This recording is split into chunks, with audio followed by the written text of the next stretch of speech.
کیونکہ ہر خیر اور شر کا مالک اللہ رب العزت ہے۔ اللہ رب العزت کی طرف سے اگر انسان کو کوئی ایسی تکلیف پہنچی ہے جس کے لیے اس کا روزہ رکھنا ممکن نہ رہا تھا، تو جب وہ دوسرے کسی دن میں بھی روزہ رکھے گا اللہ رب العزت اسے پورا ثواب عطا فرمائے گا۔ دوسرا سوال یہ ہے کہ یہاں پر اگر کوئی بندہ جیسے افطاری کراتا ہے یا کسی کا روزہ رکھواتا ہے، سحری کراتا ہے، کیا اس کے ثواب میں جو روزہ رکھنے والا ہے اس کے ثواب میں کمی آئے گی، یا جو کروا رہا ہے اس کے ثواب میں کمی آئے گی یا نہیں؟ پیارے آقا علیہ الصلوۃ والسلام نے فرمایا روزہ رکھنے والے کو بھی اللہ رب العزت پورا اجر عطا فرمائے گا، اور جو روزہ رکھوا رہا ہے، جو افطاری کروا رہا ہے، سحری کروا رہا ہے، روزہ رکھوا رہا ہے، اللہ رب العزت اس کو بھی اتنا ثواب عطا فرمائے گا، اس میں کوئی کمی نہیں آئے گی۔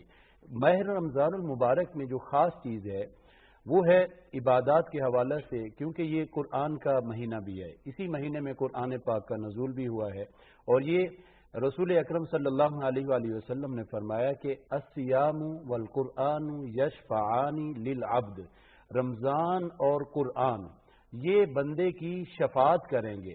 رمضان شریف بھی شفاعت کرے گا، قرآن مجید بھی شفاعت کرے گا، اور رسول اکرم صلی اللہ علیہ وآلہ وسلم خود فرماتے ہیں رمضان المبارک میں میری تلاوت بڑھ جایا کرتی تھی، اور سیدنا جبریل علیہ السلام جو ملائکہ کے سردار ہیں وہ آپ علیہ الصلوۃ والسلام کے ساتھ آ کر قرآن پاک کا دور کیا کرتے تھے، یعنی عام دنوں میں اگر ایک مرتبہ قرآن پاک پڑھا جاتا تھا تو رمضان المبارک میں 2 مرتبہ پڑھا جاتا تھا۔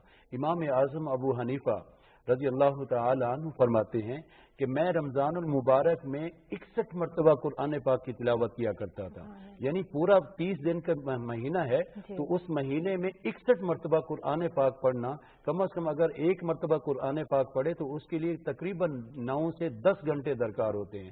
تو آپ فرماتے ہیں کہ میں رمضان المبارک میں 61 مرتبہ قرآن پاک کی تلاوت کیا کرتا تھا، ایک مرتبہ میں دن کو قرآن پاک ختم کیا کرتا تھا، ایک مرتبہ میں رات کو قرآن پاک ختم کیا کرتا تھا، اور ایک قرآن پاک میں پورا رمضان المبارک میں تراویح کی صورت میں ادا کیا کرتا ہے، یعنی پڑھا کرتا تھا، اور اس طرح قرآن پاک مکمل کیا کرتا تھا۔ ویسے تو جو بھی عمل ہے اس کا ثواب رمضان المبارک میں 70 گنا بڑھ جاتا ہے۔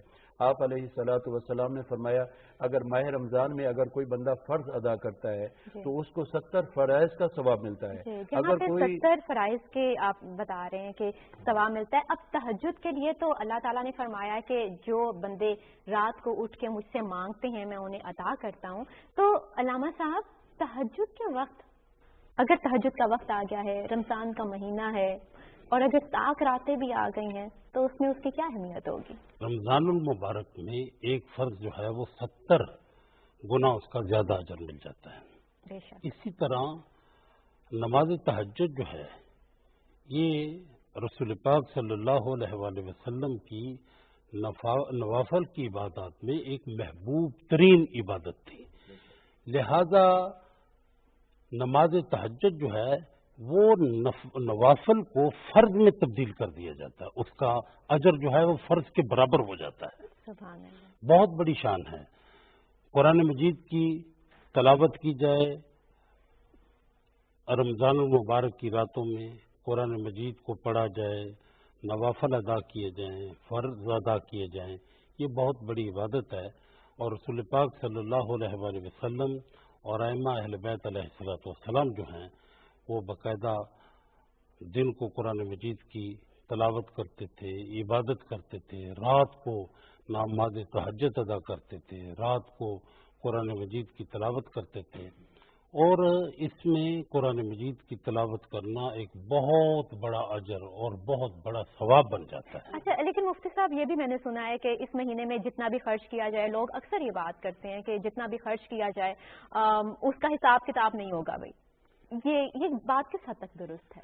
اصل میں اس کا تعلق حلال سے ہے، حلال ہے، اور وہ چاہے عام دنوں میں خرچ کیا جائے چاہے ماہ مبارک میں خرچ کیا جائے، حساب کتاب تو اس کا نہیں ہونا، بلکہ حساب و کتاب اس صورت میں ہونا ہے کہ اجر و ثواب ملنا ہے۔ باقی رہا یہ مسئلہ کہ رمضان المبارک میں کثرت سے لوگ خرچ کیوں کرتے ہیں، جس طرح باقی دنوں میں خرچ کرنے کے حوالے سے اللہ رب العزت نے فرمایا تم میری راہ میں خرچ کرو گے میں تمہیں اس سے ڈبل عطا کر دوں گا، تو رمضان المبارک میں خرچ لوگ اس لیے کرتے ہیں کہ اللہ رب العزت اب ڈبل نہیں، اب 70 گنا زیادہ عطا فرمائے گا، یعنی انویسٹمنٹ ہے، انویسٹمنٹ کر رہے ہیں وہ بہتر کہ یہاں ہمیں پروفٹ بہت زیادہ مل رہا ہے، تو پروفٹ کی گٹ سے انسان، جیسے آپ پوچھ رہے تھے نا کہ زکوٰۃ بھی اگر انسان کے پاس مال آیا محرم الحرام میں اور اس کا سال بھی محرم الحرام میں ہوا، فرض تو اس پر اسی مہینے میں ہو گئی کہ وہ زکوٰۃ ادا کرے، لیکن رمضان المبارک میں کثرت کیوں ہوتی ہے؟ اس مہینے میں زکوٰۃ ادا کرنے کو کیوں ترجیح دی جاتی ہے؟ اصل میں وہی کہ پروفٹ ہمیں زیادہ ملے گا، اللہ کی بارگاہ سے ہمیں اجر و ثواب زیادہ ملے گا، جس کی وجہ سے انسان رمضان المبارک میں کثرت سے یہ خرچ کرتا ہے۔ دوسری بات یہ ہے، حدیث پاک میں آتا ہے کہ اس مہینہ میں اگر کوئی انسان باقی تو باقی رہے نا، اپنے بچوں پر اپنی فیملی پر بھی خرچ کرتا ہے تو اللہ رب العزت پورا سال اس کے اوپر، اس کے گھر پر رزق کی بارش نازل فرماتا ہے، پورا سال اس کے گھر میں پھر بھوک نہیں آتی، افلاس نہیں ہوتا، کوئی ایسی کمی نہیں ہوتی، بلکہ اللہ رب العزت اس مہینہ میں خرچ کرنے کی وجہ سے اللہ اس کے گھر میں پورا سال رزق کی بہاریں لیل پہل بنا دیتا ہے، یعنی کثرت کر دیتا ہے۔ اس وجہ سے بھی لوگ جو ہے نا رمضان المبارک میں ترجیح دیتے ہیں کہ ہم اس مہینہ میں زیادہ سے زیادہ خرچ کریں۔ جی علامہ صاحب، جہاں پہ یہ بات ہوتی ہے زکوٰۃ کی، فرائض کی، عبادات کی، وہاں پہ ایک بہت امپورٹنٹ رات بھی آتی ہے، لیلۃ القدر، جنہیں ہم طاق راتوں میں تلاش کرتے ہیں۔ ہم وہ طاق راتوں میں کس طرح تلاش کریں؟ ہمیں کیسے پتا چلے گا کہ یہ طاق رات ہے؟ کچھ خاص نشانیاں ہیں اس کی؟ اللہ رب العزت نے قرآن مجید میں اس کے لیے باقاعدہ اسپیشل قرآن مجید کی صورت نازل فرمائی ہے۔ بسم اللہ الرحمن الرحیم، انا انزلناہ فی لیلۃ القدر وما ادراک ما لیلۃ القدر لیلۃ القدر خیر من الف شہر تنزل الملائکۃ والروح فیہا باذن ربہم من کل امر سلام ہی حتی مطلع الفجر۔ قرآن مجید کی یہ صورت جو ہے لیلۃ القدر کے بارے میں اسپیشل ہے، اور لیلۃ القدر کے بارے میں حکم ہے سرکار دو عالم صلی اللہ علیہ وآلہ وسلم کی ذات اقدس کا کہ لیلۃ القدر کو تلاش کرو طاق راتوں میں۔ اس کے لیے مفسرین نے یہ لکھا ہے کہ 19 بھی ہے، 23 بھی ہے، 25 کو بھی تلاش کر سکتے ہیں، 27 کو بھی کر سکتے ہیں، اسے تلاش کرو۔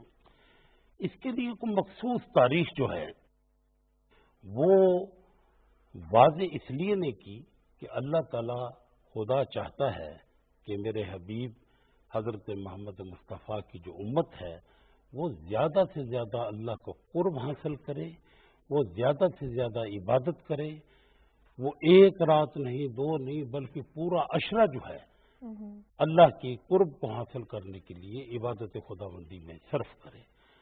حضرت محمد مصطفیٰ صلی اللہ علیہ وآلہ وسلم تاجدار مدینہ جو ہیں وہ کثرت کے ساتھ پورا عشرہ عبادت کرتے تھے۔ صحابہ کرام، اہل بیت عظام، وہ باقاعدہ ان طاق راتوں کو ایک یا دو نہیں بلکہ پورا عشرہ جو ہے اس کو طاق رات سمجھ کے عبادت سر انجام دیتے تھے۔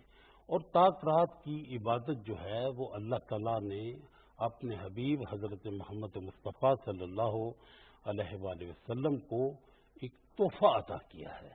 طاق رات اور یہ شب قدر جو ہے اس کا اتنا مقام ہے کہ جس نے ساری زندگی جتنے بھی گناہ کیے ہیں اگر اس کو طاق رات میں یسر آ جاتی ہے، شب قدر میں یسر آ جاتی ہے تو اس کے سارے گناہ پچھلے معاف کر دیے جاتے ہیں اور اس کو اتنا بڑا اجر ملتا ہے، خیر من الف شہر، 1000 مہینوں کے برابر۔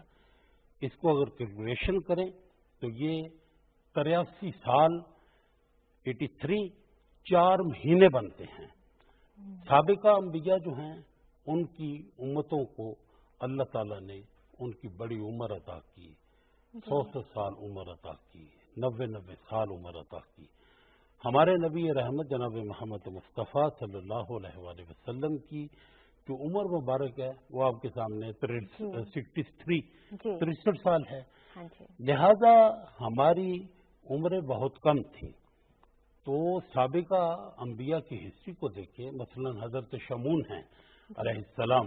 حضرت شمون کی اتنی عمر تھی، آپ رات ساری خدا کی عبادت کرتے تھے، دن میں کام بھی کرتے تھے، جہاد بھی کرتے تھے. تو حضرت شمون کا جب نبی رحمت سرکار دو عالم کی خدمت میں صحابہ کرام نے عرض کیا اور آپ کی زبان سے ان کے بارے میں سنا، تو انہوں نے ایک رشک کا اظہار کیا. کہا کہ کاش کہ ہماری بھی اتنی عمریں لمبی ہوتی، اتنی ہم بھی خدمات انجام دیتے، قرآن مجید کی تلاوت کرتے، اللہ کی راہ میں جہاد کرتے. تو سرکار دو عالم کی خدمت میں حضرت جبریل علیہ السلام جو ہیں وہ حاضر ہوئے اور انہوں نے آ کر جناب رسول خدا کو خدا کی طرف سے سلام پیش کیا اور عرض کیا کہ یا رسول اللہ صلی اللہ علیہ وآلہ وسلم، اللہ تعالیٰ نے آپ کی امت کو شب قدر عطا کی ہے. شب قدر ایک ایسی شب ہے، شہر رمضان الذی انزل فیہ القرآن، اور اس مہینے میں قرآن نازل ہوا. انا انزلناہ فی لیلۃ القدر، اللہ نے اس رات کو قرآن مجید نازل کیا ہے. اتنی مبارک اور اتنی افضل رات ہے یہ. مفتی صاحب، جہاں پہ ہم یہ شب قدر کی بات کر رہے ہیں وہاں پہ ہم اعتکاف بھی کرتے ہیں، تو اعتکاف دراصل وہی رات تلاش کرنے کے لیے کیا جاتا ہے یا اس کا ایک علیحدہ سے کوئی پہلو ہے؟ یہ بہت خوبصورت نکتہ اٹھایا آپ نے. اعتکاف کا یقیناً یہی مقصد ہوتا ہے کہ یہ اتنی عظیم رات جس کے بارے میں رب قرآن میں فرما رہا ہے کہ لیلۃ القدر خیر من الف شہر، اس رات کو اب ہم پا لیں. تو مسلمان کی خواہش ہوتی ہے کہ اللہ نے جو اتنی عظیم رات، جو پہلے 200 سال 300 سال اس طرح عمریں ہوتی تھی اور وہ عبادات کیا کرتے تھے، تو اللہ نے ہمیں اتنی عمر نہیں دی تو ہم وہ اجر تو کم از کم پا لیں. اللہ رب العزت نے قرآن کریم میں سورۃ الفجر میں فرمایا والفجر ولیال عشر، یعنی 11 راتیں امت مصطفیٰ کو تحفہ میں ملی ہیں. وہ 11 راتیں لیلۃ القدر خیر من الف شہر کی شان کی مالک ہیں. یعنی ان 11 راتوں میں بھی اگر کسی رات بھی بندہ مومن اللہ کی بارگاہ میں حالت رکوع میں، حالت قیام میں، حالت سجدہ میں کھڑا ہو جاتا ہے تو اللہ رب العزت اسے 1000 مہینوں کی عبادت کا ثواب عطا فرماتا ہے. جیسے ابھی قبلہ فرما رہے تھے نا کہ 83 سال 4 مہینے، یہ لگاتار یعنی 24 گھنٹے بندہ اللہ کی عبادت کرتا رہے تو یہ دن بنتے ہیں، یہ وقت بنتا ہے.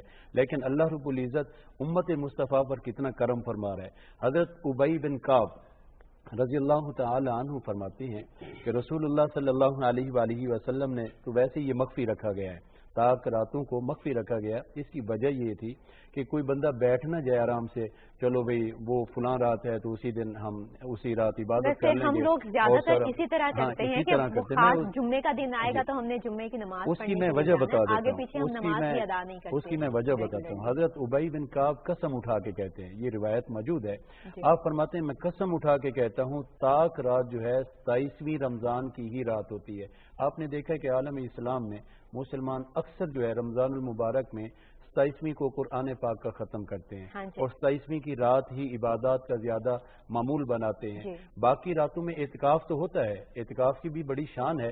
اصل میں اعتکاف کا جو مقصد ہے، جیسے آپ کہہ رہے تھے کیا وہ یہی مقصد ہے کہ لیلۃ القدر پانے کے لیے. ایک اور میں آپ کو بات اس حوالے سے عرض کر دوں. ابو الحسن ایک اللہ کے ولی ہیں، بزرگ ہیں، انہوں نے ایک بڑا آسان نسخہ دیا ہے لیلۃ القدر پانے کا. میں بھی وہ عرض کر دیتا ہوں اپنے سامعین کو اور P T V news channel کے تھرو جو سن رہے ہیں ان کو یہ پتہ چل جائے. ابو الحسن رحمۃ اللہ علیہ فرماتے ہیں کہ اگر پیر کا پہلا روزہ ہو، پیر کا پہلا روزہ ہو تو 21ویں کی رات جو ہوتی ہے وہ تاک رات بنتی ہے. آپ فرماتے ہیں کہ اگر جمعہ رات کا پہلا روزہ ہو تو 25 کی رات تاک رات بنتی ہے. اگر جمعے اور منگل کا دن کا پہلا روزہ ہو تو 27ویں کی رات ہوتی ہے جو تاک رات بنتی ہے. اگر اتوار اور بدھ کا دن ہو جو پہلا روزہ بنے تو پھر جو تاک رات ہوتی ہے وہ 29 کو آتی ہے. وہ کہتے ہیں کہ میں نے الحمدللہ اپنی ساری زندگی میں تاک راتوں کو پایا ہے اور اس کا یہ تجربہ ہے کہ میں نے یہ بتا دیا ہے کہ امت مصطفیٰ اس سے استفادہ حاصل کرے. اصل میں حقیقت تو یہ ہے کہ اللہ رب العزت جیسے ابھی فرما رہے تھے علامہ صاحب کہ اللہ رب العزت اپنے بندوں پر بڑا مہربان ہے. خصوصی طور پر امت مصطفیٰ پر اللہ نے جو کرم فرمایا ہے، فرمایا آپ علیہ الصلوۃ والسلام نے خود فرمایا امتی امت مرحومت، میری امت ایسی ہے جس پر اللہ نے بے پناہ رحم فرمایا ہے کہ اللہ رب العزت چاہتا ہے کہ میرے محبوب کا کلمہ پڑھنے والا کوئی ایسا نہ ہو جو جہنم میں جائے، بلکہ اللہ چاہتا ہے کہ میں خود چاہتا ہوں میرے مصطفیٰ کا غلام جنت میں جائے. جی، جہاں پہ 27ویں آپ بات کریں 27ویں رمضان بہت اہمیت کی حامل ہے، وہاں پہ 29ویں رمضان کے متعلق بھی بتایا یا چاند رات کے متعلق بتایا ہے. اکثر ایسا ہوتا ہے کہ چاند رات ہمیں چاند نظر آتا ہے، ہم کہتے ہیں اگلے دن عید ہے، ہم سب عبادات وغیرہ کو سائڈ پہ کرتے بازار نکل جاتے ہیں، شاپنگ کرتے ہیں، ادھر ادھر دعوتیں ارینج کرنے میں لگ جاتے ہیں. جس طرح مزدور مزدوری کرتا ہے اور اپنی جب اس کا ٹائم ختم ہوتا ہے تو اجرت لیتا ہے، فرمایا یہ چاند رات تمہاری یہ اجرت کی رات ہے. اس رات اللہ رب العزت جس طرح پورے رمضان المبارک میں ہر رات اللہ رب العزت 60,000 گناہگاروں کی بخشش فرماتا ہے، اسی کو ملٹیپلائی کریں تو چاند رات اللہ رب العزت اتنے لوگوں کو چاند رات میں بخشش فرماتا ہے. اور پھر چاند رات فرمائے یہ تمہاری اجرت کی رات ہے.